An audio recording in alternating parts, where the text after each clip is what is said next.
guided to fall stargates. So they're not called stargates, they're called wormholes. And wormholes lead to black hole systems that are finite life systems. And right now they are feeding on our living system and killing it, basically. And that is why the intervention is happening. That is why the Navajo core gates are being opened, because we didn't stand a chance in this one. There was planned by, let's just say, the negative ETs and visitors, that there were 5 other occasions that extinctions were launched on this planet. They were before the humans were on it. This was going to be the 6th extinction, and it was scheduled for 2012. And because of what the Guardians are doing, that is not going to happen. We're not fighting with anyone. We're standing.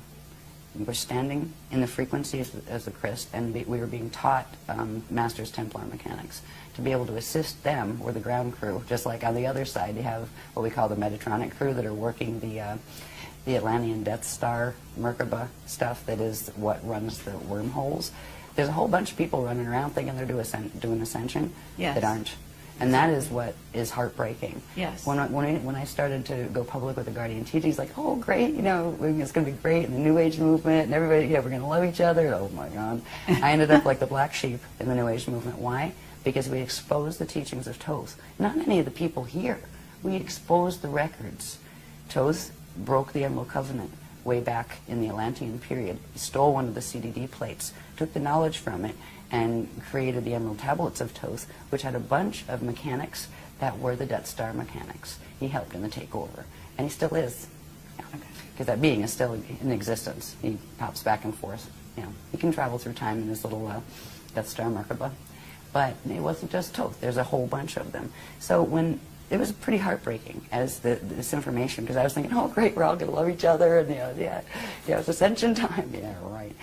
It didn't work that way, because nobody wanted to hear it, and it's too bad. At least there were some people that wanted to hear it, because they came to workshops. And the thing is, we asked the people that were teaching the other stuff nicely. So why don't we just have a public discussion about it? You know, seriously, we'll each put up half of a room cost and, you know, invite free to the public. And just let's discuss the topics, the issues.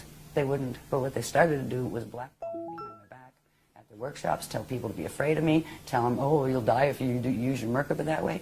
We had more Merkaba mechanics than they could dream about. I mean, they couldn't touch the stuff with a 10-foot pole. That's why they wouldn't even take on the challenge of, come, let's talk about it.